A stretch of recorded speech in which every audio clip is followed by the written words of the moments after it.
Tetapi kita tahu dan kita yakin bahwa akal itu ada. Nah, adakah di antara manusia yang mampu kemudian memperlihatkan akal itu seperti apa adanya, seperti apa wujudnya? Tidak akan ada.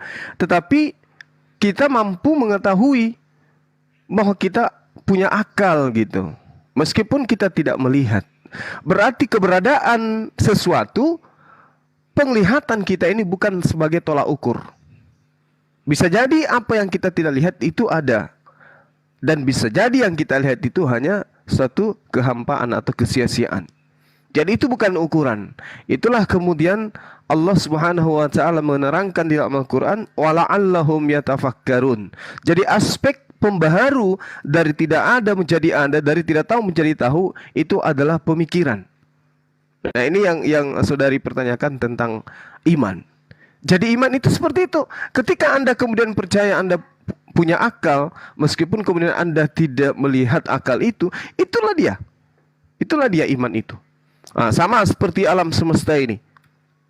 Adalah tidak mungkin alam yang begitu sempurna, ya, jasad kita yang begitu sempurna diadakan oleh sesuatu yang tidak sempurna. Pasti dicipta dan diadakan oleh hakikat atau esensi yang sempurna itu sendiri. Maka itulah yang disebut di dalam Islam Subhanahu wa ta'ala, maha suci, suci dari aspek kekurangan. Lalu kemudian maha tinggi, tinggi dari segala aspek kerendahan. Nah, inilah yang diimani oleh umat Islam. Jadi analogi sederhananya, apakah kita punya akal? Punya. Bisakah kita menunjukkan akal itu? Tidak. Apakah Allah itu ada? Ada. Apakah ada yang bisa menunjukkan Allah itu ada? Tidak. Lalu seperti apa kita mengetahui wujudnya? Ya, dengan cara melihat diri kita ini, cara kita bergaul, cara kita berpikir, cara kita menuangkan ide, cara kita merespon keadaan, itulah cara kita mengetahui, oh, saya berakal. Oh, saya punya ada sesuatu yang ada pada diri saya yang tak terlihat, dan itu sangat mempengaruhi dan menentukan posisi strata keberadaan saya sebagai makhluk. Begitulah Allah. Oh, ada yang mengatur alam semesta ini. Oh, ada yang menciptakan alam semesta ini. Oh, ada yang mengatur dari pagi menjadi siang, siang menjadi sore, sore menjadi malam, malam menjadi subuh, subuh menjadi siang kembali. Oh, ada yang mengatur itu semua. Itulah yang disebut Allah Subhanahu wa taala, yang kemudian keberadaannya diimani dengan interpretasi yang kemudian umat Islam sebut iman. Seperti itu, Mbak Lili, Mbak Lingling, silakan. Nah, di sini kan orang percaya nih dengan adanya Allah. Saya pun tadi Bang Zumar bilang kita tidak bisa melihat Allah. Nah, saya pun pernah tanya nih dengan profesor saya, dosen saya, bagaimana seseorang itu bisa mengimani percaya adanya Allah sedangkan kita itu tidak bisa melihat, Bang. Gimana? Assalamualaikum warahmatullahi wabarakatuh. Menambahkan sedikit, bagaimana kita itu bisa menambahkan sedikit nggak? Mungkin saya akan mengambil sebuah analogi ya, Cek ya. Cece tapi sekarang masih muslim kan, cuman lagi goyah gitu ya. Tadi sudah sih, sudah muslim. Cuman kalau orang ibarat orang lagi bertamu tuh baru di depan pintu aja gitu. Oke, mungkin insya Allah saya sedikit ini menambahkan. Cece kan tadi tanya tentang apa itu agama. Ya, agama itu sebuah keyakinan, sebuah keimanan kita, di mana agama ini menjadi penuntun bagi hidup kita. Tanpa agama kita sulit untuk kemana arah hidup kita ke depannya. Berbicara mengenai agama kan berbicara sesuatu hal yang gaib. Yang gaib itu namanya itu, arti daripada gaib ini ya tidak bisa dilihat. Sesuatu yang tidak bisa dilihat gitu, Cece. Makanya Omi sedikit menganalogikan buat Cece ya. Pada saat teman-teman Kristen meyakinkan, oh sekarang kamu menyembah sesuatu yang tidak bisa kamu lihat, kan begitu ya. Tapi kamu yakini.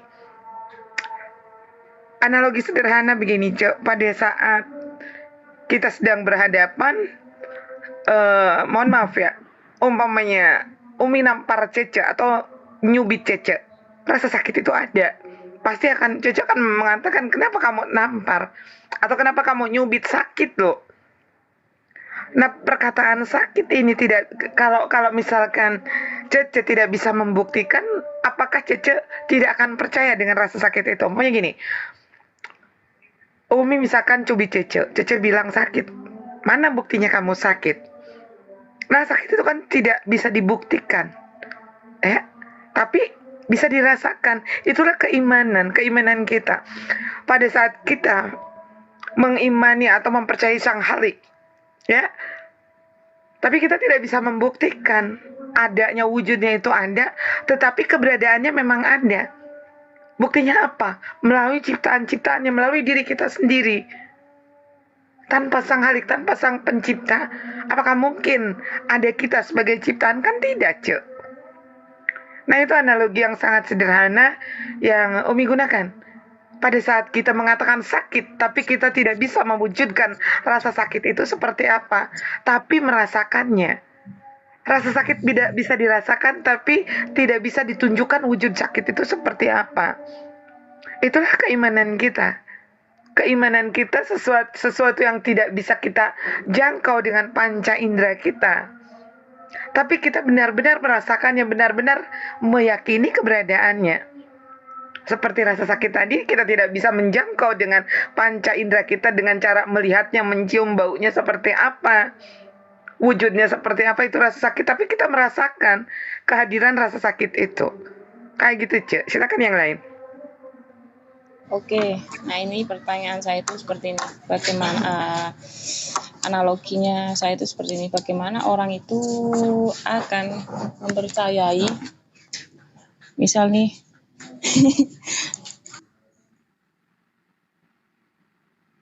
Silakan, Mbak Lingling. Oh ya. bentar ada ini, ada mbak saya.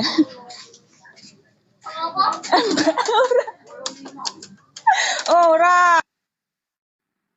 Jadi Bagaimana Oke, saya mungkin itu bisa ini Kak, bisa mempercayai adanya itu Allah, sedangkan tidak itu tidak melihat. ya.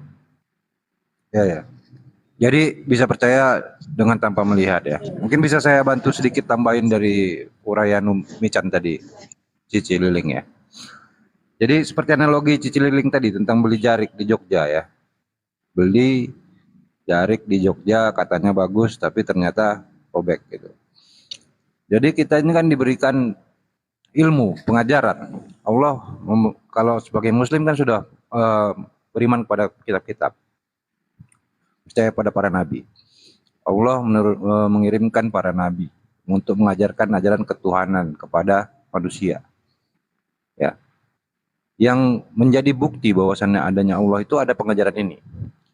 Menjadi bukti adanya yang tidak terlihat tadi itu, karena yang tidak terlihat tadi mengajarkan ilmu pengetahuan yang memang terbaik, yang memang bermanfaat, yang memang untuk manusia gitu.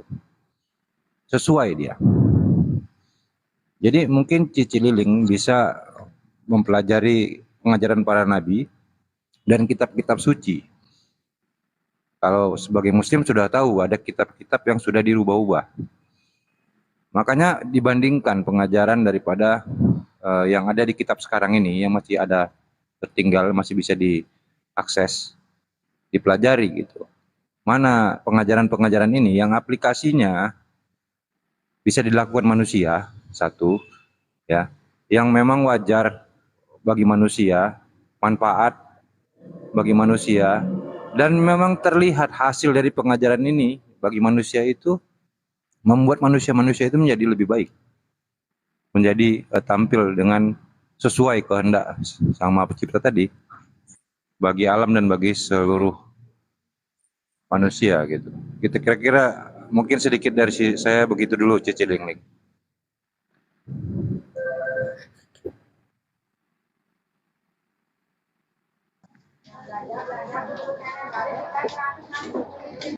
Silakan Mbak Lini, mumpung ada Gurunda Zuma yang mungkin Anda yang katanya kemarin itu Anda mengatakan masih di depan pagar Nah, walaupun Anda sudah kembali bersyahadat dari kemarin yang sempat menyimpang ke kiri ke kanan, nah nanti insya Allah dapat pencerahan dari Guru Zuma dan saudara-saudara kita yang lain di sini, Anda bisa memasuki pintu pagar tersebut untuk mengetahui isi dalam rumah tersebut. Silakan Mbak Linglin.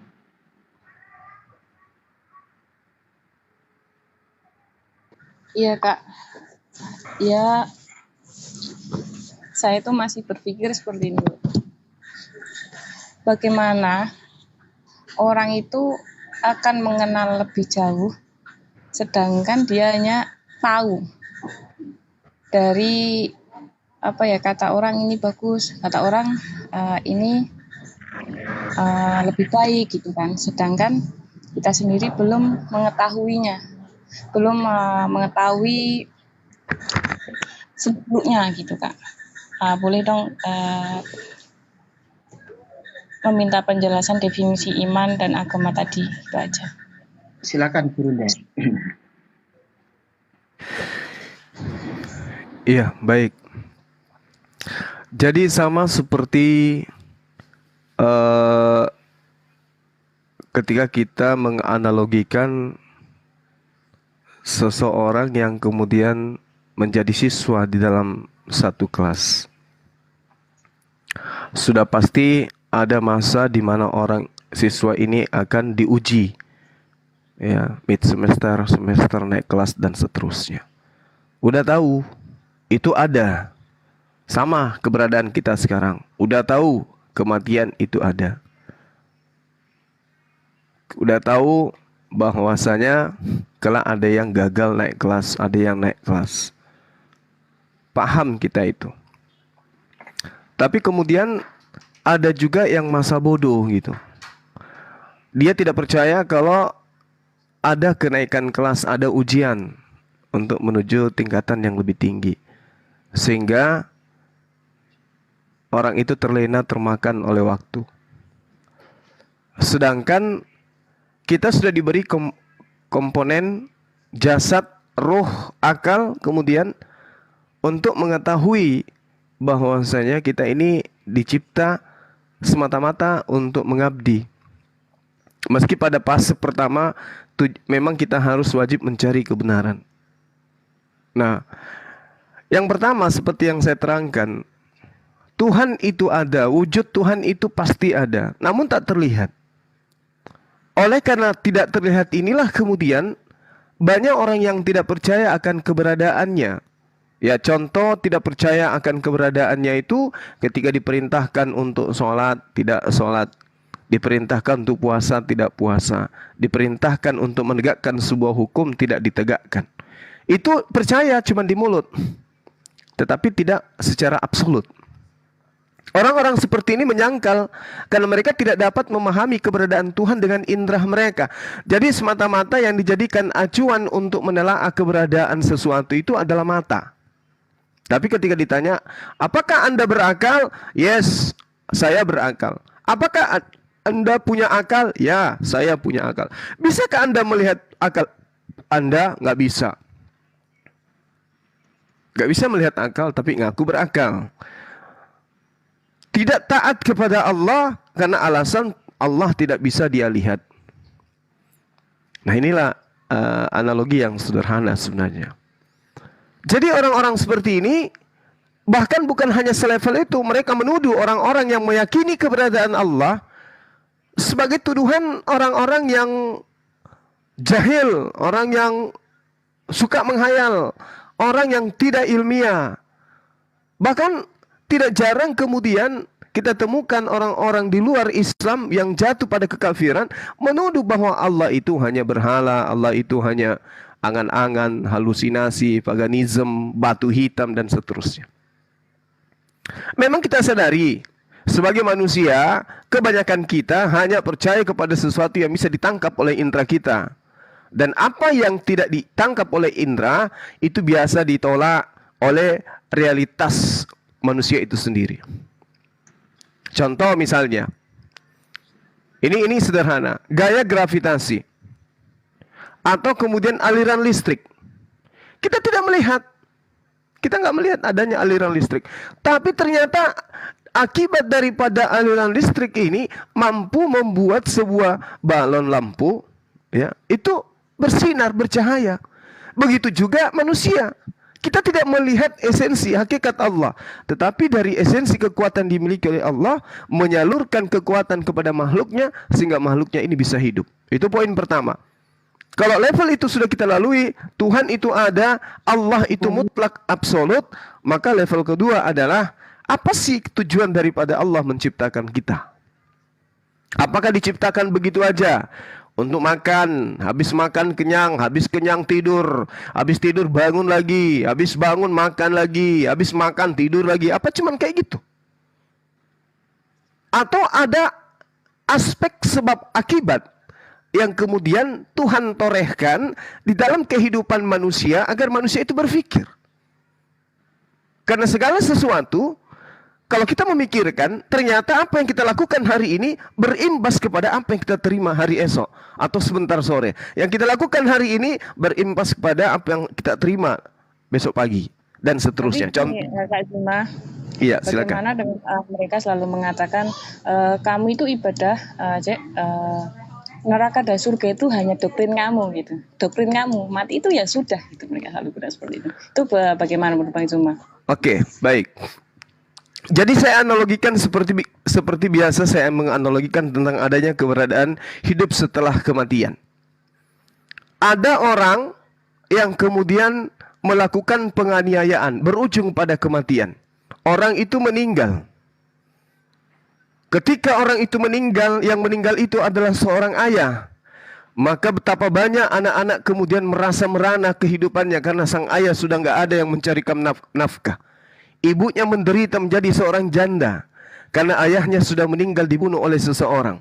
Dan tidak diketahui siapa pembunuhnya. Dan pembunuhan itu benar-benar terjadi. Polisi tidak mampu mengungkap siapa pelakunya. Lalu kemudian akibat daripada pembunuhan, anak-anak menderita, istri menderita, terlantar anak-anak ini makan tidak karuan, hidupnya, sekolahnya berantakan dan seterusnya karena tidak ada bapak yang mencari nafkah. Mati dia, meninggalkan anak istri. Lalu kemudian yang membunuhnya melenggang dengan sendirinya, merampas kendaraannya, mengambil duitnya, mengambil jabatannya, kemudian hidup melenggang, kemudian hasil dari pembunuhan itu ada dapat duit, kemudian dia pakai menggunakan menyekolahkan anaknya, anaknya menjadi dokter, anaknya menjadi profesor, istrinya menjadi kaya raya, penuh emas di badannya, lalu meninggal. Apakah selesai? Apakah seperti itu? Yang dibunuh menyengsarakan keturunannya dan yang membunuh kemudian membahagiakan secara duniawi kepada keturunannya, apa sudah seperti itu? Selesai. Tidak ada yang disebut upah. Upah dari perbuatanmu ketika di bumi, yang baik dibalas baik. Upah dari kehidupanmu di bumi, yang buruk disebut buruk. Anggaplah neraka dan surga itu enggak ada, anggaplah. Tapi apakah selesai kehidupan sampai di situ? Apakah kita yang tidak ada tadinya menjadi ada adalah hal yang sulit bagi Allah, kemudian mengadakan yang sudah ada, kemudian ditiadakan, lalu diadakan kembali. Kita dari sesuatu tidak ada menjadi ada. Setelah kita mati, rangka tulang kita masih ada. Apa sulit bagi Allah untuk membangkitkan kembali rangka-rangka yang sudah mati ini? وَضَرَبَ لَنَا مَثَلًا وَنَسِيَ خَلْقَهُ قَالَ مَا يُحْيِي الْعِظَامَ وَهِيَ رَمِيمٌ قُلْ يُحْيِيهَا الَّذِي أَنشَأَهَا أَوَّلَ مَرَّةٍ. Enggak ada yang sulit bagi Allah. Ada tulang belulang yang sudah berantakan, bisa kok dihidupkan kembali. Kenapa tidak? Pencipta alam semesta ini pasti maha kuasa. Kalau dia mampu menciptakan sesuatu yang tidak ada menjadi ada, tentu dia lebih mampu berkuasa lagi untuk menciptakan sesuatu yang sudah ada menjadi ada. Yang tidak ada saja dia adakan, apalagi yang sudah ada dia adakan kembali. Jadi pasti hidup ini akan berimbang. Contoh, kita lapar, makan, habis makan kenyang, ngantuk, kita tidur pulas, selesai itu pasti segar. Semua yang ada di atas muka bumi ini pasti ada timbal baliknya. Yang jahat akan mendapatkan kejahatannya, yang baik akan mendapatkan kebaikannya. Apakah setelah kiamat, apakah setelah kematian semuanya berakhir? Tidak. Kenapa bisa demikian? Karena kita di alam rahim, kita hidup. Tengok anak bayi yang ada dalam rahim, hidup mereka. Begitu mereka meninggalkan rahim, apakah kehidupan mereka berakhir? Tidak. Ternyata dia hidup lagi di alam yang berbeda. Disebut alam dunia, alam fana. Begitulah kita. Apakah di alam fana ini begitu akhir kita akan selesai? Tidak. Pasti ada kehidupan setelahnya, yaitu masa di mana kita akan mempertanggungjawabkan apa yang kita lakukan di atas muka bumi ini. Maka kata Allah, isilah, berlomba-lombalah mengejar kebaikan dan meninggalkan keburukan. Segera begitu sederhananya. Silakan. Gitu. Cece, saya mau sebelum melanjutkan, saya mau tanya dulu karena saya ada sedikit kejanggalan dalam diri Cece. Ya, Cece kan katanya sudah mu'alaf. Pada saat Boleh. mengucapkan 2 kalimat syahadat, itu adalah bentuk kesaksian atau keimanan kita. La ilaha illallah, tiada Tuhan selain Allah. Seperti halnya, mohon maaf, dari keimanan Cece sebelumnya. Yesus berbicara di dalam Yohanes 17 ayat ketiga. Bahwa engkau harus mengenal satu-satunya Allah yang benar. Di dalam Matius 12:29, Yesus juga memerintahkan, dengarlah hai bangsa Israel, bahwa Allah itu Tuhan kita, Allah itu Esa. Pada saat Yesus mengajarkan demikian, Sebentar Umi, coba diperjelas gini, masalahnya nanti non muslimnya dari mana dulu Mbak Cece kan, Oh, karena iya. kemarin itu mengatakan bapaknya itu non muslim, ibunya Ya. muslim, tetapi mbaknya ini pernah memang dari kecil itu KTP muslim, tetapi tidak pernah mengenal sebenarnya Islam itu seperti apa. Nah, kita perjelas dulu muslim apa non muslimnya ini apa sebenarnya yang sebelumnya, jangan sampai kita salah bernarasi nanti nggak enak pula kan gitu. Gitu. Oke, Cece dulu sebelum mu'alaf itu dari agama apa?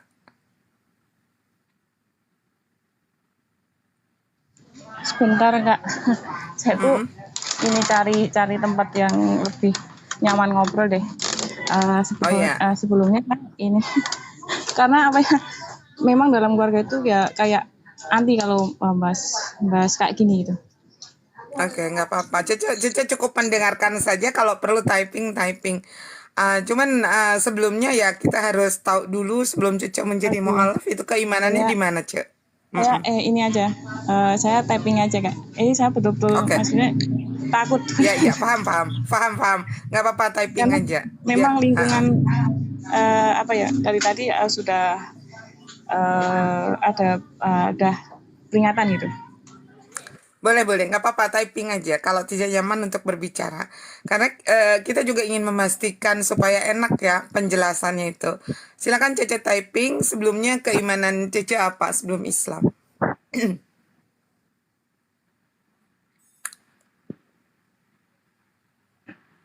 Jadi kan kemarin sempat masuk Oh, ke sini. Buddha. teman-teman. Jadi kita pun Jadi jangan tidak sampai apa-apa, tahu. Bang Erwin, tidak apa-apa sebetulnya kalau untuk penjelasan ya, seperti halnya di dalam ajaran kekristenan seperti itu ya.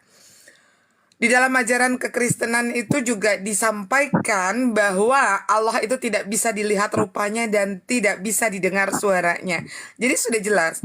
Baik itu dari kekristenan ataupun Islam meyakini bahwa sifat Allah itu adalah transenden, bukan imanen. Sesuatu yang imanen sudah pasti bukan Allah. Ya, sifat Allah juga omnipresent.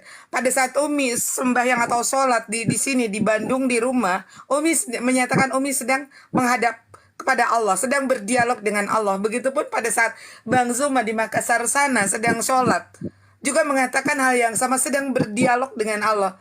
Ya, nah seperti itu. Jadi itulah kemahahadiran Allah. Nah sekarang ada yang Umi menjadi pertanyaan dalam hati Umi pada saat Cece mengatakan bahwa saya sudah mu'alaf. Tentunya pada saat mu'alaf mengucapkan 2 kalimat syahadat, yaitu keyakinan kita. Karena pada saat kita menyampaikan keimanan kita ada tiga perkara. Yang pertama, diyakini dalam hati. Nah, sebelum kita mengucapkan 2 kalimat syahadat, kita yakin dulu dalam hati bahwa Allah itu adalah satu-satunya sesembahan yang benar. Kemudian diucapkan secara lisan. Mungkin kalau Cece benar-benar seorang mu'alaf sudah melalui proses pengucapan 2 kalimat syahadat. Artinya diucapkan secara lisan. Dan yang ketiga, diamalkan dalam perbuatan sehari-hari. Seperti apa tadi yang Bang Zuma katakan, bahwa apa yang menjadi perintahnya itu harus dilakukan, tidak hanya dengan cara simbolis dengan ucapan saja seperti itu. Nah, pada saat 3 hal ini sudah Cece lakukan, kenapa masih tumbuh pertanyaan, bagaimana kita akan percaya kepada Allah sementara kita tidak melihat Allah? Nah, ajaran seperti ini bahwa Allah itu tidak bisa dilihat rupanya dan didengar suaranya, kita imani dalam hati, tapi kita tidak bisa melihat itunya, ternyata di dalam ajaran manapun sama. Bahwa sesuatu yang imanen, yang bisa dilihat dengan mata kita, yang bisa didengar dengan telinga kita, itu tentu bukan Allah. Seperti yang Yesus katakan, ya, atau keyakinan umat Kristen katakan, bagaimana cara-cara menunjukkan keberadaan Allah itu. Orang yang umat Kristen Tuhankan saja mengatakan, aku telah mengerjakan segala pekerjaan yang Bapa berikan kepadaku. Aku telah menyampaikan segala firman yang Allah telah firmankan kepadaku kepada mereka. Nah itu, apakah pertanyaannya, apakah yang namanya Yesus ini pernah bertemu dengan Allah sehingga Yesus mengajarkan demikian? Kan tidak juga. Yesus juga tidak pernah ketemu dengan yang namanya wujud Allah. Tapi mereka dengan begitu yakin menyampaikan ajaran-ajaran itu, baik itu Nabi Musa, Moshe Rabbeinu untuk orang-orang Yahudi. Beliau mengajarkan, Nabi Musa juga mengajarkan, Shema Yisrael Adonai Elohinu Adonai Ehad. Yesus juga mengajarkan Shema Yisrael Adonai Elohinu Adonai Ehad.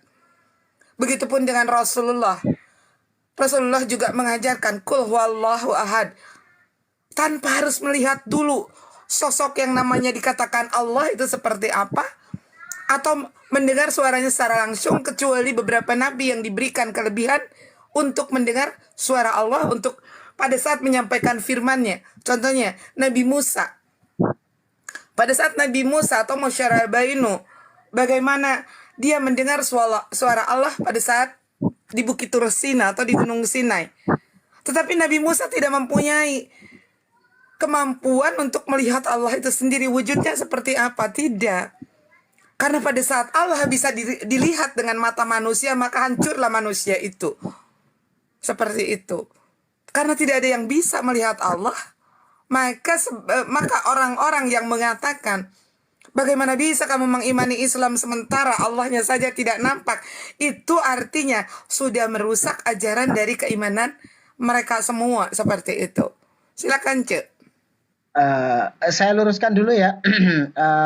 Begini, mungkin Mbaknya Cece ini kan karena dari non-muslim yang sudah dikatakan tadi, mohon saya luruskan, yang pada intinya sepertinya Mbak Cece ini ingin membeli suatu barang dari jauh, tetapi ingin mengetahui dari pemilik barang ini seperti apa sebenarnya yang akan dibeli ini dengan penjelasan yang sangat jelas.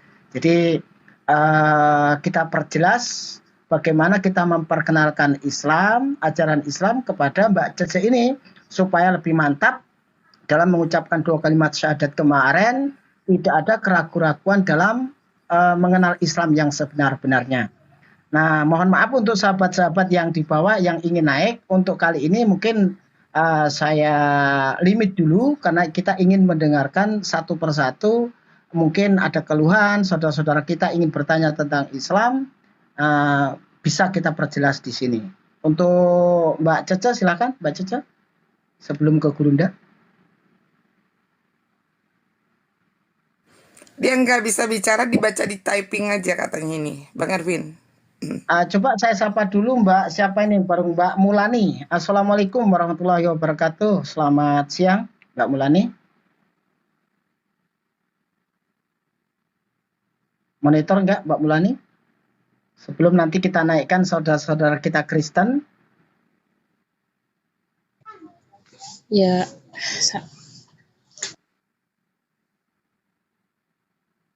masih ada Mbak Cece? Kalau enggak nanti kita naikkan saudara kita Kristen. Gitu. apa sih kok sih? Mohon maaf Mbak Mulyani, saya turunkan dulu ya Mbak Mulyani kalau nggak monitor. Begini Kak, saya kan ingin mengetahui sesuatu itu kan bukan karena apa ya?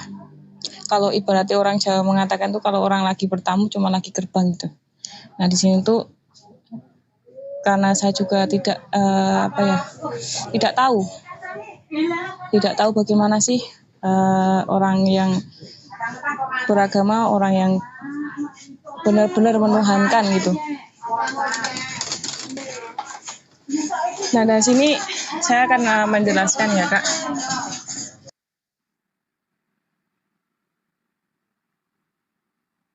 Saya akan menjelaskan daripada nanti saya dikira oten atau apa. Alhamdulillah ibu saya dari keluarga muslim, nenek dari ibu saya itu muslim, sedangkan bapak saya itu dari keluarga yang nanu-nanu. Maksudnya keluarganya juga ada yang Kristen juga ada, tapi kebanyakan yang menganut kayak kejawen gitu. Mereka mempercayai masih mempercayai adanya kayak masih sesaji gitu, dan jarang juga sholat, biasanya akan menggunakan meditasi dan sebagainya gitu kan. Nah, di situ saya sempat mengikuti ajaran Buddha gitu kan. Nah, di situ tuh saya punya rasa keraguan karena nggak mungkin saya akan menyembah dengan manusia juga, nggak mungkin saya juga akan menyembah batu. Nah, di situ alhamdulillah saya sekolah juga dapat lingkungan muslim. Selama 6 tahun saya dapat lingkungan yang baik-baik. Di sana saya mulai nyaman, tapi karena lulus kembali lagi lah pada dalam lingkungan keluarga. Nah, disitulah mulai keguyahan itu mulai goyah. Nah, sempat juga masuk ke belajar penasaran dengan ajaran Kristen gitu. Baru 1 bulan. Nah, qadarullah waktu itu saya masih ingat waktu itu perdebatan antara siapa ya dengan pendeta ONTD itu. Nah, disitulah saya mulai bertanya-tanya. Alhamdulillah sudah masuk syahadat, tapi saya juga masih bingung seperti yang saya tanyakan tadi gitu Kak. Alhamdulillah saya sudah mulai sedikit memahami, insya Allah akan belajar lagi gitu. Mohon diperjelas lagi pertanyaannya Mbak untuk guru-guru kita di sini supaya sampean itu lebih mantap ke Islam atau sekarang sudah mantap gitu. Jadi kalau memang Mbak ini nggak ada lagi yang dipertanyakan, minta diperjelaskan ini, berarti kan belajarnya melalui proses bukan di sini. Belajarnya melalui proses kepada guru-guru kita mungkin di Zoom atau di lingkungan Mbak Jeja kan gitu. Kalau sudah kan kita mengundang saudara kita Kristen gitu untuk mungkin mau diskusi gimana sih? Kak. Saya perjelas lagi insya Allah ya. Dari saya rangkum tadi insya Allah akan mantap dengan ajaran yang saya ikuti, ajaran ibu saya yang saya ikuti gitu. Nggak ada keraguan gitu Kak. Silakan Gurunda Zuma ditambahin untuk ini lebih mantapnya lagi, nanti kita naikkan lagi saudara kita Kristen untuk ini. Silakan tafadhol. Oke, baik. Sebelumnya saya ingin tahu dulu ya, saudari kita ini dalam pengajaran Buddha itu apakah saudari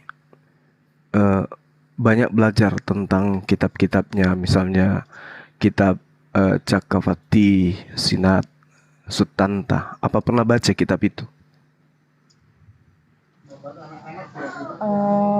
Pernah sih, lupa saya Kak, karena udah lama juga nggak itu. Boleh saya terangkan sedikit? Boleh Kak. Iya. Yang saya ingat itu dalam ajaran Buddha itu ya kita kayak ada hukum karma gitu ya. Saya lupa tapi.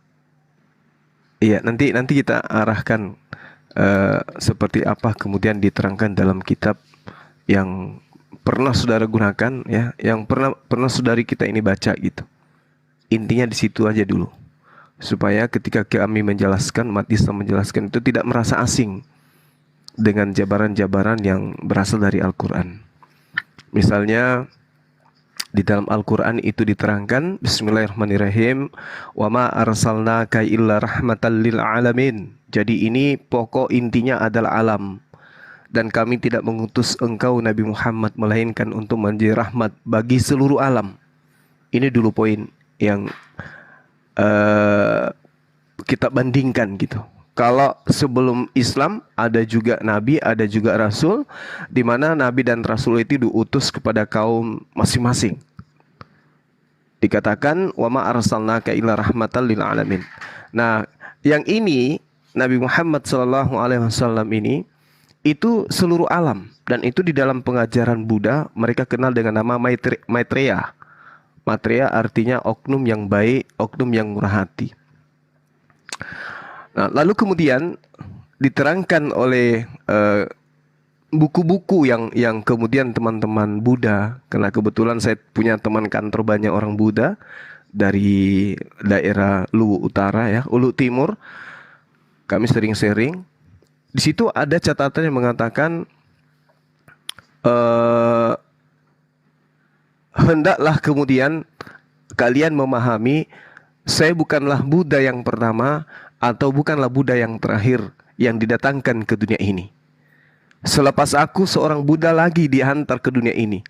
Dialah seorang yang suci atau yang kudus, yang mempunyai kesadaran yang tinggi, yang dikaruniakan dengan kebijaksanaan, mempunyai akhlak yang baik, yang mengenali alam semesta ini. Beliau pemimpin manusia yang bijaksana, yang dikasihi oleh malaikat dan makhluk lainnya. Dia akan mengajar kepada kamu semua satu ajaran atau satu agama atau kebenaran yang kekal abadi serta yang terpuji. Agama yang diajarkan oleh Buddha ini akan menjadi satu cara hidup yang sempurna lagi suci. Kalau anak murid aku beratus-ratus, tetapi anak murid Buddha ini adalah beribu-ribu. Ini catatan penting dalam kitab Buddha yang teman-teman saya pernah uraikan kepada saya, dan saya menangkap poin itu, dan saya mengatakan kalau kita merujuk kepada kata Mateya di dalam bahasa Pali-ber, ini berarti dia yang memiliki sifat-sifat sayang, belas kasihan, baik atau murah hati. Dan ini juga yang kemudian diterangkan di dalam Al-Quran surah Al-Anbiya ayat 107 atau 102 atau ayat 21. Nah, inilah yang kemudian menjadi pijakan teman-teman saya yang Buddha itu sedikit banyaknya mereka mau belajar Islam. Lalu kemudian Allah Subhanahu wa taala dikatakan bahwa ketika beliau Nabi Muhammad sallallahu alaihi wasallam dipanggil dengan gelar yang kemudian bersifat kasih sayang atau rahmat, ya inilah yang kemudian kita sebut sebagai umat Islam salawatu alaihi wasallam. Ini adalah salam kepada beliau, keselamatan dan kasih sayang kepada beliau. Nah, di dalam bahasa Buddha, orang-orang yang menjadi praktisi Buddhism itu mereka menyebut dengan sebutan Maitreya, oknum yang kemudian diserahi oleh Tuhan untuk menjadi rahmat, yang memberikan kasih sayang ke alam semesta ini. Dan dia mengenalkan alam. Makanya baginda Rasulullah Muhammad SAW ketika datang, muatan pengajarannya itu selalu mengulas tentang penciptaan langit, kandungan bumi, dan seterusnya. Karena kenapa? Seruan di awalnya kemudian ketika umat Islam itu ibadah, Alhamdulillahi Rabbil Alamin, segala puji bagi Allah Tuhan semesta alam. Nah, ini mungkin sedikit pengantar dari saya untuk memahami kemudian. Lalu kalau kita melihat lebih jauh, ya, Rasulullah Muhammad sallallahu alaihi wasallam di dalam menelaah lebih jauh tentang nama beliau Muhammad atau Mahomet atau ejaan lain dalam berbagai bahasa, seperti misalnya bahasa sehari-hari, ada yang di dalam Ibrani itu dikatakan apa Ibraninya saya lupa ejaannya, mim, het, ya mungkin Dinda Moto yang bisa menjelaskan sebentar.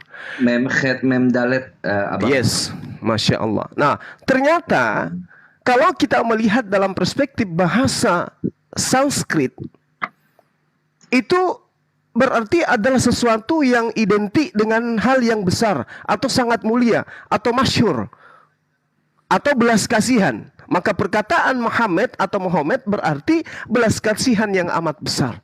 Nah, bagaimana Rasul Muhammad SAW dalam implementasi kehidupannya sebagai orang yang membawa risalah kenabian kepada seluruh alam semesta?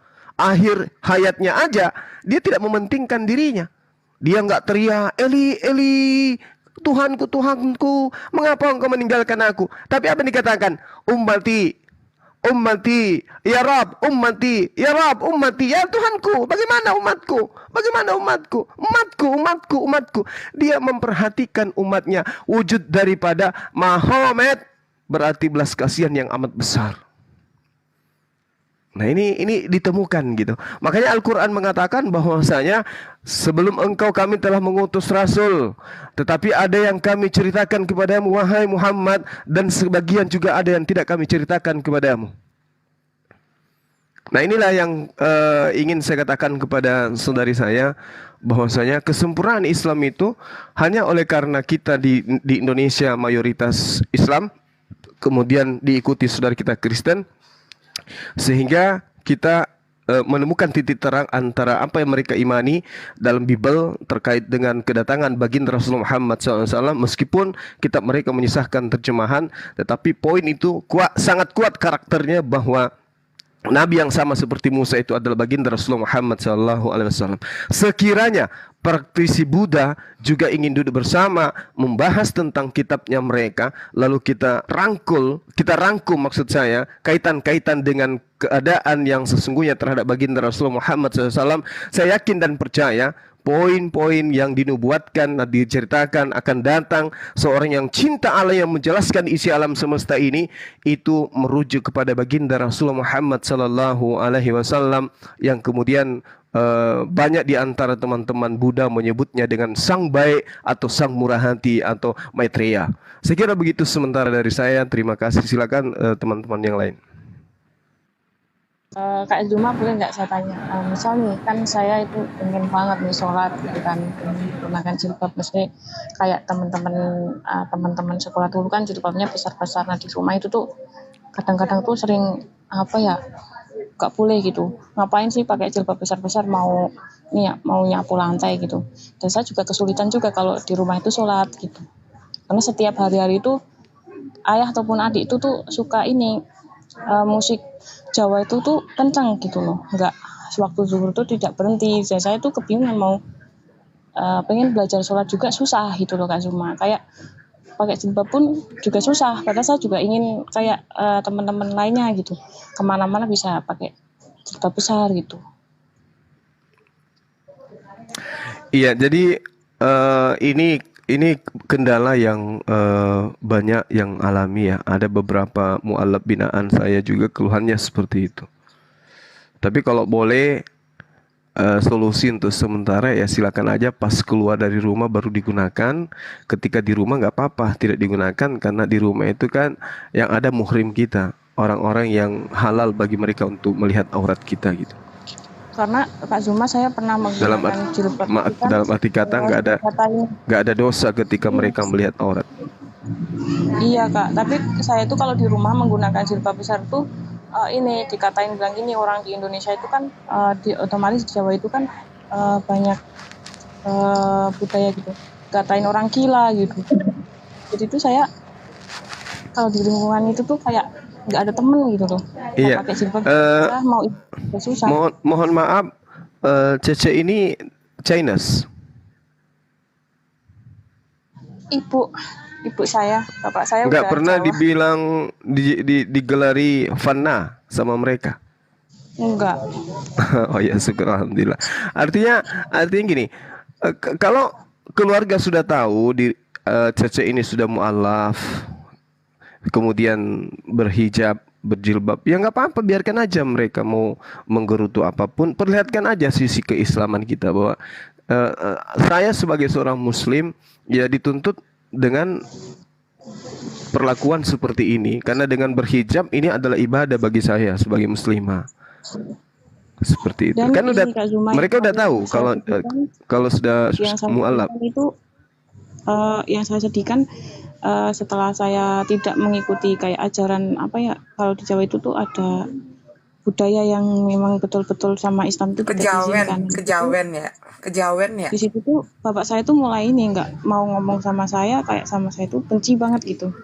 Lebih Cek, sayang tapi sama maaf adik. Cek, Cek, bukannya mamanya Cece itu Islam juga, tapi kok bisa ya menyatakan kalau orang yang berhijab itu kayak orang gila gitu, Cek? Bukannya kan Bukan mama keluarga saya, Cece. maksudnya bukan mama saya, tapi Oh, keluarga gitu. Mama saya tuh bahkan membela saya waktu dulu pernah menggunakan hijab besar itu. Mama saya yang paling membela saya, tapi keluarga mama saya ini yang apa ya, yang kayak mengatakan ada hantu gitu. Ada hantu gitu. Jadi jadi katanya Cek seperti saya itu. ingin memperkuat dengan kalimat-kalimat yang lo cukup tegas ya, bahwa kenapa Islam itu adalah agama yang benar. Pertama, Allah yang disembah oleh umat Islam satu-satunya yang dijanjikan oleh Allah. Allah yang bukan disembah oleh umat Islam, sebetulnya Allah itu Esa. Satu-satunya yang dijanjikan oleh Allah, yang dijamin oleh Allah sorga adalah umat Islam. Kemudian rasulnya, rasul yang menjadi rasul kita ya, yang menjadi panutan dan tauladan kita. Beliau adalah satu-satunya rasul yang menjadi rahmat bagi alam semesta. Kemudian agama, satu-satunya agama yang diridhoi Allah, inna dina indallahil Islam, adalah Islam. Satu-satunya agama yang diridhoi adalah Islam. Hanya Islamlah yang dijamin sorga oleh Allah, juga oleh syafaat Rasulullah, termasuk syafaat Rasulullah. Kemudian juga yang menjadi rasul kita adalah satu-satunya rasul yang menjadi rahmat bagi alam semesta ini. Jadi tidak ada lagi keraguan di dalam Islam ya, karena yang sudah menjaminnya itu adalah Allah. Tidak ada keraguan dalam kitab suci umat Islam, karena Allah mengatakan kamilah yang menurunkan Al-Quran dan kamilah yang menjaganya. Seperti itu. Ini kayaknya kalimat-kalimat yang sudah cukup jelas, tidak mutar-mutar. Kenapa Cece harus bertahan di dalam Islam ya? Sebetulnya di dalam Islam la ikraha fidin, tidak ada paksaan untuk menjadi seorang Islam, tidak ada paksaan, tetapi Cece harus bertahan. Kenapa? Karena pertama, janji Allah untuk umat Islam itu adalah sorga. Janji Allah juga, mohon maaf, janji daripada Allah juga ya, Islam itu adalah agama, satu-satunya agama yang diridhoi Allah. Selain itu tidak ada, Cek. Seperti itu saja, silakan. Dan itu Bunda, saya tuh pernah didatangin sama satpam ya. Saya sampai datang ke rumah, dikira saya itu bawa bom atau apa, padahal kan saya cuma pakai hijab biasa gitu, nggak ada yang berlebihan. Dan gitu tuh, ya saya jadi Separah itu kalau ya, Cek ya. kemana-mana itu saya mengenakan jilbabnya tuh yang cuma dililit di kepala aja gitu. Nah sampai sekarang tuh juga itu bapak saya tuh nggak suka sama saya, entah salahnya saya itu apa. Lah, Cek, bentar, Cek. Cece kan sampai dikira oleh satpam itu bawa bom karena pakai jilbab yang panjang katanya. Tapi tadi Cece mengatakan Iya.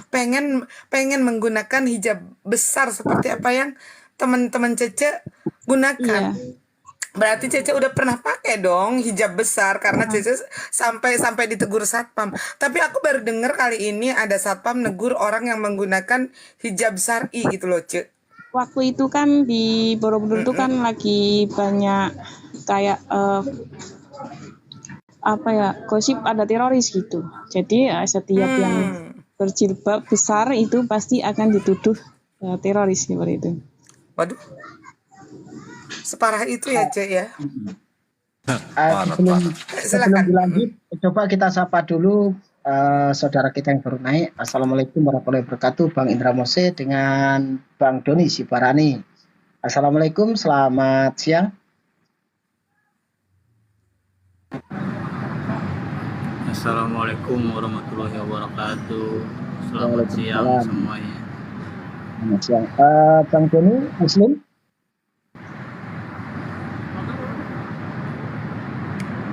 Gimana? Beliau Kristen, Bang. Bang Doni Kristen ya? Muslim apa Kristen? Bang Juma ya. Iya, udah sering sama Bang Juma. Bang Juma tahu dia. Ya Bang Juma ya. Siap. Iya Bang Doni, iya.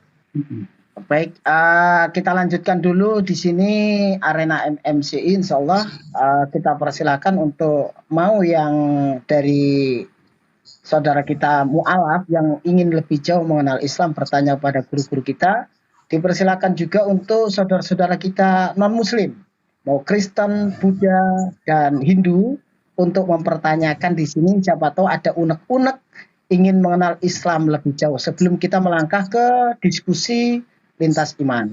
Seperti itu. Silakan kalau ada saudara yang lain ingin bertanya. Bang Doni. Pak Zuma, saya boleh tanya satu ini nggak?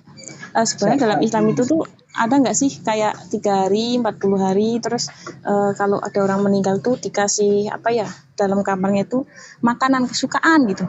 Itu ada nggak sih kayak kita ngasih apa ya, orang itu meninggal, terus nenek saya tuh meninggal, nah di situ tuh dibuatin kesukaan dia, misal dia suka gudeg gitu, kita bikinin gudeg ditaruh di kamarnya gitu. Itu emang Islam ada juga ya seperti itu, kayak 3 hari, 40 sampai 1000 hari gitu. Sebenarnya itu tradisi, itu tidak ada syariat Islam seperti itu. Itu tradisi. Jadi sebelum kemudian Islam itu ada di Nusantara, tradisi-tradisi ini melalui kepercayaan nenek moyang kita itu sudah dianut, sehingga ketika Islam datang tidak secara totalitas kemudian menggeser tradisi-tradisi atau adat-adat yang dilakukan oleh pribumi. Jadi tahlilan itu, kalau kita berbicara mengenai hukum secara mutlak, itu tidak ada perintahnya kemudian. Apalagi memberikan makan kepada orang yang sudah meninggal, itu nggak ada. Rumah. Iya. Ada lagi yang berpendapat orang meninggal 40 hari masih ada ruhnya di rumah keliling melihat keluar, itu pun tidak ada dasarnya.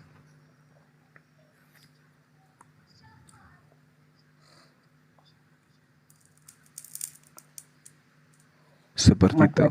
Mbak Cece.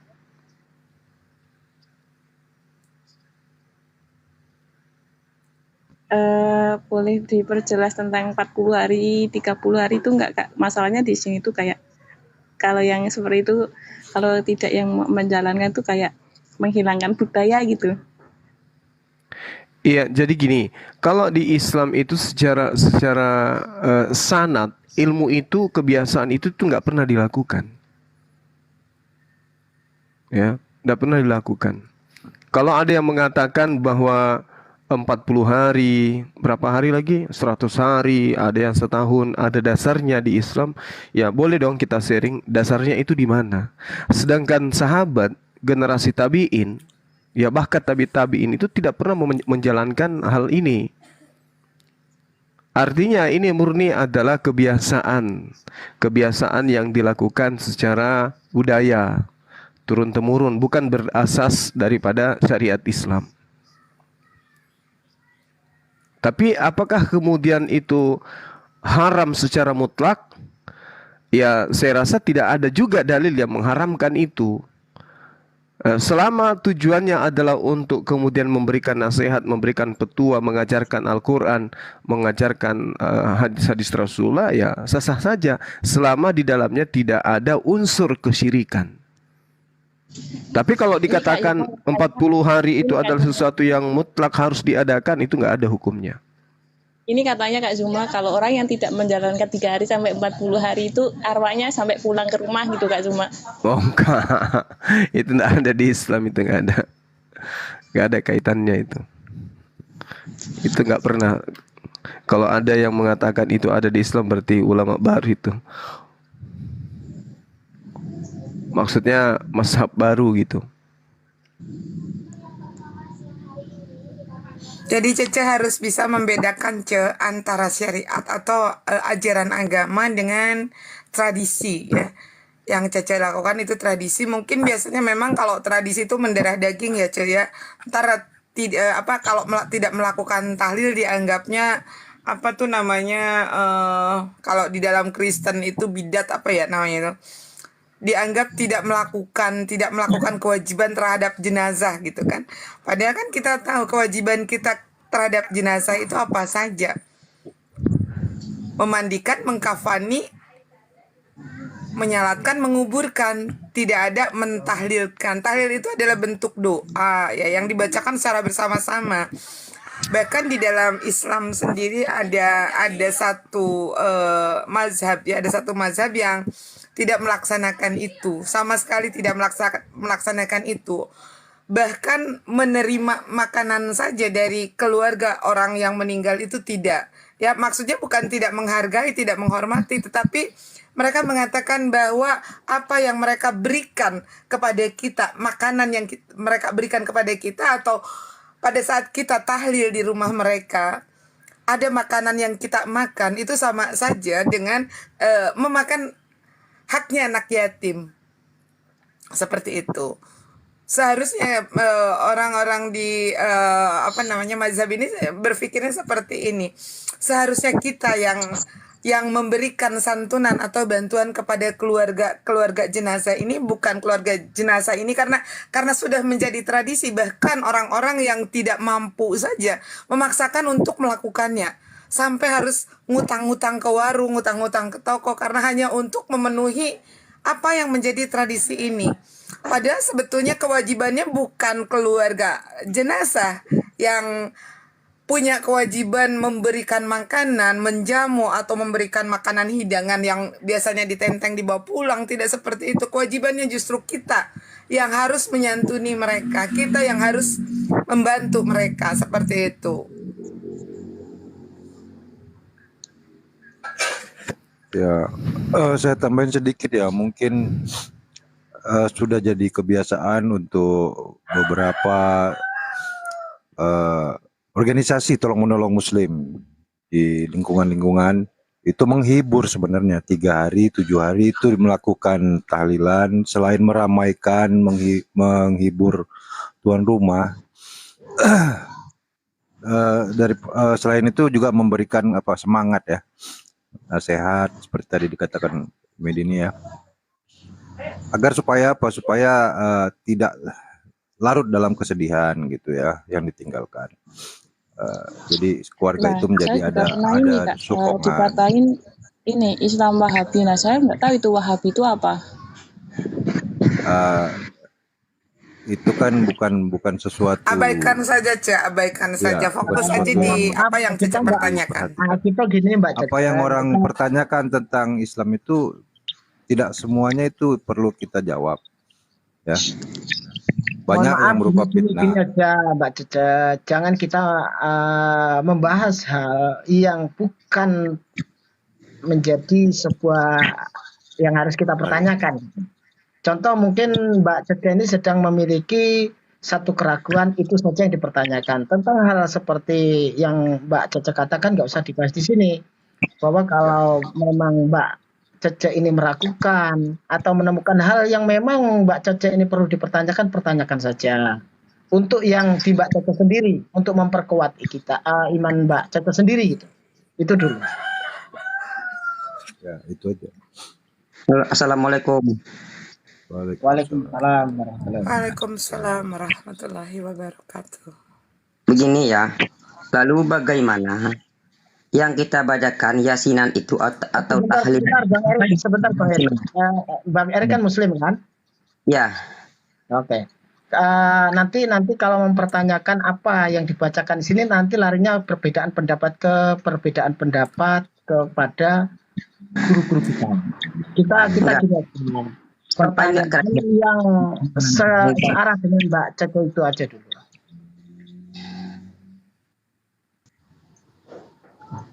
Gitu. Karena kita yakini kalau tentang tahlilan ini kan gini ya Gurunda ya. Tahlilan ini menjadi sebuah kebiasaan, tidak ada dalil menjadi dasar, tapi tidak ada larangan yang menjadi dasar juga. Tetapi itu perbuatan yang bukan buat perbuatan buruk, tetapi larinya ke sebuah doa yang dilakukan bersama-sama. Padanya seperti itu. Kita nggak usah lari ke sana, nanti akan merujuk kepada perbedaan pendapat ulama kan gitu ya Bang Zumaya. Jadi nggak enak nanti.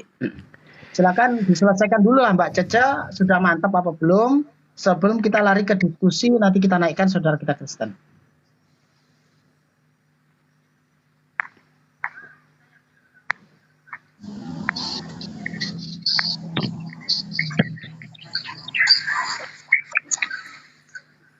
Silakan Mbak Caca, sudah selesai apa belum?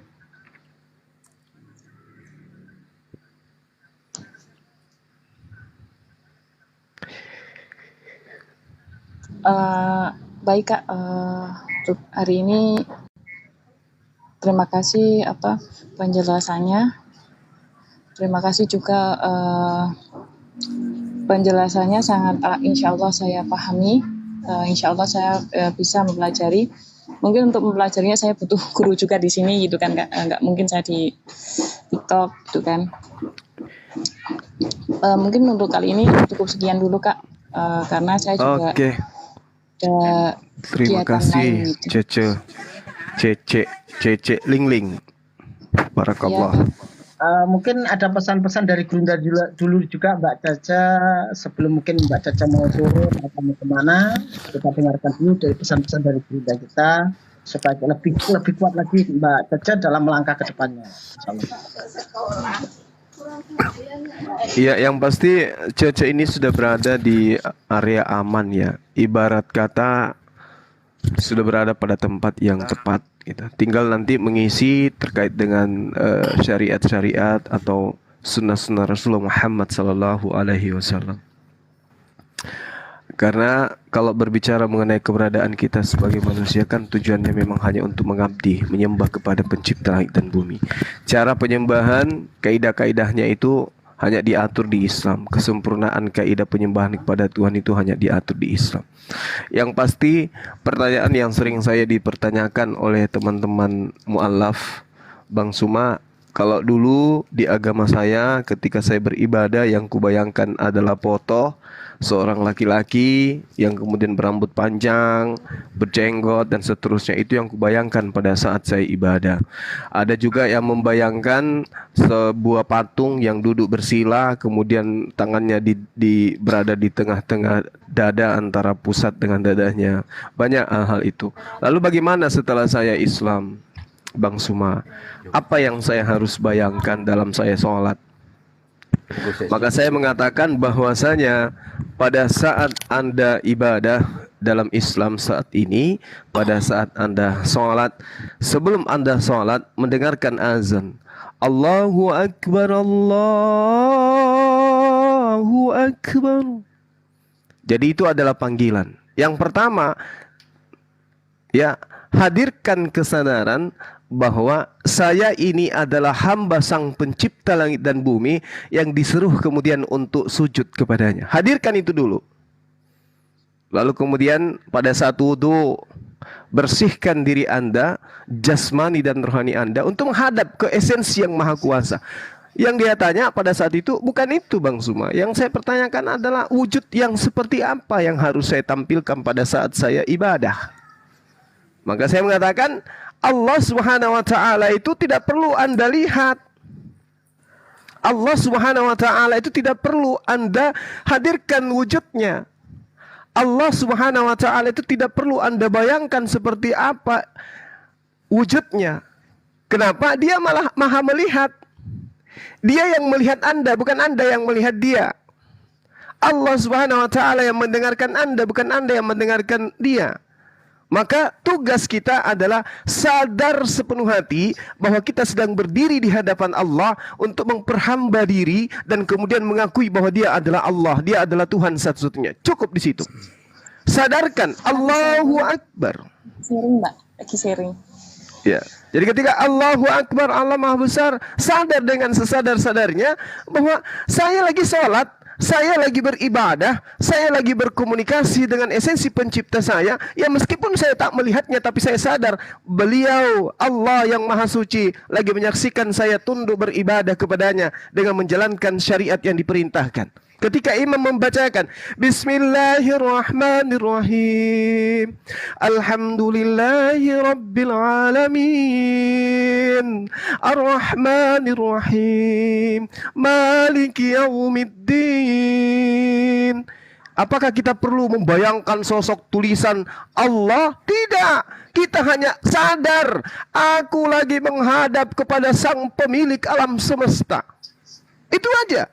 Sadar kita lagi beribadah, sadar kita lagi sholat, sadar kita lagi pada posisi menghadap kepada pencipta. Itulah khusyuk itu. Itulah salat itu. Tidak seperti teman kita membayangkan patung, membayangkan manusia yang kemudian Bule gondrong ya. ya bule gondrong. Enggak, Islam tidak begitu dalam khusyuk. Begitu beliau mendengarkan azan yang disadarkan, kemudian dia paham, aku dipanggil oleh pencipta alam semesta ini. Enggak perlu dibayangkan wujudnya, karena Allah laisa kamitslihi syai'. Allah Subhanahu wa taala meliputi segala aspek yang ada di atas muka bumi ini. Bahkan Allah saking mengetahuinya, Allah Subhanahu wa taala lebih dekat daripada urat nadi kita kepada kita sendiri. Allah lebih dekat kepada diri kita daripada kita kepada diri kita. Allah lebih tahu tentang kita daripada kita tentang diri kita. Oleh karena itu tidak perlu kita hadirkan dalam bentuk wujud, karena Allah laisa kamitslihi syai'. Dia tidak serupa dengan apapun. Dia tidak sama dengan apapun. Dia tidak setara dengan apapun, apalagi menjelma dengan apapun. Itulah Allah. Jadi umat Islam ketika sholat sadar kita lagi menghadap, sehingga nggak usah pikir utang, nggak usah pikir nasi, nggak usah pikir suami, nggak usah pikir anak. Pikirkan saya lagi menghadap keridhaan Allah Subhanahu wa taala. Itulah dia. Sehingga ketika kita keseringan mengingat Allah, mengingat menghambakan diri kepada Allah, keluar dari masjid itu masih ke bawah-bawah. Ada yang mengajarkan kita bermaksiat, masih ke bawah-bawah ingat kepada pencipta. Ada yang mengajarkan kita untuk berdusta, masih terbayang-bayang kita kepada Allah. Kebiasaan ini menghadap kepada Allah SWT dengan menyadari beliau Allah melihat kita. Kalau kita sudah biasakan, maka tangan kita, lisan kita, kemaluan kita akan tetap terjaga meskipun kita seorang diri. Karena sudah terbiasa di dalam sholat. Iya, silakan. Apakah boleh kalau misal ini keluar rumah, kan kalau misalnya di rumah itu saya pakai jari lah. Apakah boleh misal keluar itu menggunakan syar'i gitu kan? Kalau di rumah pakai jari, kalau di luar itu pakai syar'i, apakah boleh gitu ya? Boleh. Takutnya nih kayak seperti kemarin-kemarin gitu loh kan. Asalkan jangan seperti tetangga live di TikTok pakai jilbab, begitu ke gereja pakai celana dalam aja. Jangan kayak gitu.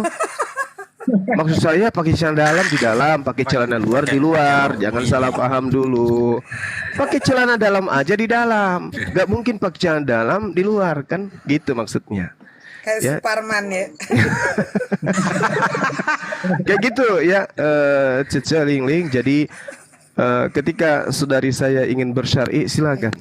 Biarkan orang itu mencemooh, biarkan dunia ini bergolak, biarkan gunung-gunung meletus, biarkan kemudian banjir di mana-mana, biarkan kemudian petir di mana-mana. Tetap teguh dalam hati, la ilaha illallah Muhammad Rasulullah.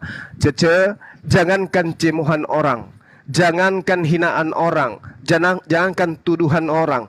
Malaikat maut pun ketika datang bersama dengan malaikat-malaikat pencabut nyawa dengan pasukan-pasukannya datang di hadapan kita, kita tetap kudu harus mempertahankan la ilaha illallah. Apalagi hanya manusia-manusia kunyuk yang hanya usil terhadap keimanan kita. Tetap tenang, Allah Maha melihat, Allah Maha mendengar. Demikian.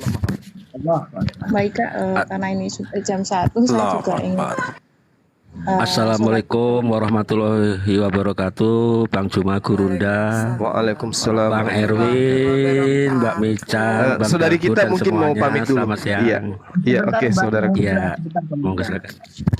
terima kasih untuk penjelasannya tadi. Insya Allah saya bisa memahami, insya Allah bisa Masya Allah. mengalami. Amin. Doakan saya semoga bisa tetap istiqomah, tetap bisa Siap. Kita mendoakan. Amin amin ya Allah. minta doanya semoga bapak saya mendapatkan hidayah. Itu aja. Terima kasih Kak. Amin. Amin ya rabbal alamin. Amin. Terima kasih Kak. Assalamualaikum warahmatullahi wabarakatuh. Waalaikumsalam. Waalaikumsalam warahmatullahi wabarakatuh. Terima kasih untuk Mbak Cece. Semoga apa yang disampaikan Guru Dazuma bisa membawa ketawaduan Mbak Cece di dalam mengenal Islam. Mungkin ada saudara yang lain ingin bertanya sebelum kita Akhi, mungkin saya pamit dulu. Kebetulan saya ada tamu ini dari Kota Medan. Saya harus menjamu beliau. Saya pamit dulu. Terima kasih banyak sudah menggunakan mu'alaf Mualaf official ya, Mualaf Center MMCI dalam hal ini sebagai wadah, salah satu wadah tempat kita berjuang untuk mempertahankan akidah dari rongrongan orang-orang yang menginginkan umat Islam yang awam itu kemudian dimurtadkan oleh mereka. Terima kasih banyak. Saya sangat-sangat kagum kepada teman-teman ini yang masih mau dengan gigihnya mempertahankan Mualaf Center Indonesia, di mana oknum-oknum Mualaf Center Indonesia sendiri itu disibukkan dengan perkara-perkara tentang yayasan yang menyita waktu sehingga mereka tidak konsen terhadap TikTok, kecuali hanya Bang Zuma aja sendiri di TikTok bersama dengan Ustadz Talwan dan juga punya kesibukan yang luar biasa. Saya berterima kasih banyak dengan sahabat-sahabat kita mau kemudian menghidupkan nama Mualaf Center Indonesia. Itu adalah sesuatu yang sangat luar biasa untuk umat ini, untuk agama kita. Karena yayasan ini memang kiprahnya, konsentrasinya terhadap mu'alaf. Jadi dengan membawa Mualaf Center Indonesia MMCI, itu sama halnya Anda sebagai garda terdepan mempertahankan akidah umat kita, utamanya umat Islam yang awam, anak-anak kita, generasi muda yang tidak terlalu paham dengan Islam. Tugas kita lah kemudian. Lalu kemudian saya mengatakan bahwa saya tidak mesti harus saya. Banyak adik-adik kita yang masih muda, guru-guru kita yang masih muda, termasuk Dinda Kuryasmonto ini, wah potensinya sangat luar biasa. Ada Umi Dini, kemudian saudara-saudara yang sering ikut berkecimpung di dunia debat, itu semua bisa. Meski bukan saya, meski bukan Ustaz Salwan, dan saya upayakan setiap saat saya ke TikTok, ketika nanti ada ruang saya akan ke sini untuk kemudian bahu-membahu bersama dengan teman-teman untuk kemudian menghalau gerakan-gerakan misionaris yang ingin memurtadkan umat Islam, membuat umat Islam itu menjauh dari Al-Quranul Karim. Untuk itu sementara ini saya pamit dulu, sahabat-sahabat. Bang Zuma, saya. sebelum Iya, turun saya mau tanya nih Bang Zuma. Iya, sama. Ayo Bang Dalbo dulu. Bang Dalbo dulu nanti Kapan Bang Dalbo acara saya. peresmian di Makassar, Bang? Masya Allah. Jadi kebetulan diingatkan ya, sering-sering mohon Bang Erwin sering-sering diinformasikan, meskipun kita nggak ada di sini, saya nggak ada. Tanggal 29, tanggal 30 acara puncaknya peresmian masjid dan peletakan batu pertama. Tanggal satunya itu yang mau balik silakan balik, yang masih mau tinggal silakan tinggal. Jadi peresmian Masjid Nur Maulida sekaligus peletakan batu pertama pesantren Apologet Nur Maulida itu akan kita adakan pada tanggal 30. Allah. Nah, ajang ini adalah ajang silaturahmi antara para apologet dan juga netizen yang ada. Jadi tidak ada paksaan untuk hadir, yang mau hadir silakan hadir. Yang tidak mau hadir ya jangan hadir gitu ya. Jangan sampai Anda tidak mau tapi Anda hadir. Dekat dong, Bang. Iya. Saya insyaallah hadir. Masya Allah. Iya. Jadi itu kegiatan kita kemudian pada tanggal 30 Juni di bulan depan. Jadi teman-teman silakan, panitianya kita ada Unirifa, ada termasuk Bang Handi juga, ada Dinda Kores. Teman-teman yang ingin berkunjung ke Kota Makassar untuk bertemu dengan para apologet se-Indonesia yang kemungkinan mereka juga hadir, silakan kontak mereka, beliau-beliau untuk kemudian registrasi kehadiran saudara-saudara. Saya kira begitu sementara dari saya. Ada lagi? Bang Juma, waktu 1 menit aja sebelum Bang Juma turun. Saya barusan masuk, Bang Juma sudah turun, sudah tidak apa-apa lah. Sedikit juga bisa mengobati kangen saya sebagai penggemar Bang Juma. Gini, iya. Bang Juma, tadi Bang Juma mengutip masalah Komal di Komal dan di Komal. Nah, saya pribadi Bang Juma mengharapkan ya, namanya berharap boleh dikabulkan dan boleh tidak. Nah, Bang Juma kan termasuk gurunda saya, gurunda kita semua lah, bisa dikatakan seperti itu. Guru kungfu, Bang. Yang saya harapkan begini. Ya, saya harapkan begini. Iya betul. Bang Juma kan tubuhnya kan satu, nggak mungkin Bang Juma di komal saya tangannya, di komalnya Umi Mican kakinya, di Bang Mualaf nanti dianggap trinitas, mungkin jadi utuh satu. Nah itu dia, makanya saya minta ya sedikit adil lah, nggak usah adil semua, sedikit adil ya, artinya saya berharap ya singgah di Komal Muslim rata lah, walaupun versinya 1:4 nggak apa-apa lah. Yang penting saya minta kehadiran Bang Juma. Mana ada komal muslim yang belum disinggahi ya minta disinggahi lah. Iya, Itu baik, Bang Juma, baik. harapan Komalnya saya, siapa Bang Juma. ini? Cuma bagaimanapun penggemar. Mungkin Patroli aja, Bang, ini ya, saya patroli. kalau ini kan Mungkin 1 jam lagi setelah saya jamu tamu kita, saya akan kembali ke TikTok. Kita mau kemana ini? Ke Pak Bom Bom. iya iya Bang. Jangan Di ulang sini lagi Bang aja Juma lah, di sana kembali diturunin. masuk, Bang Juma. Diturunin.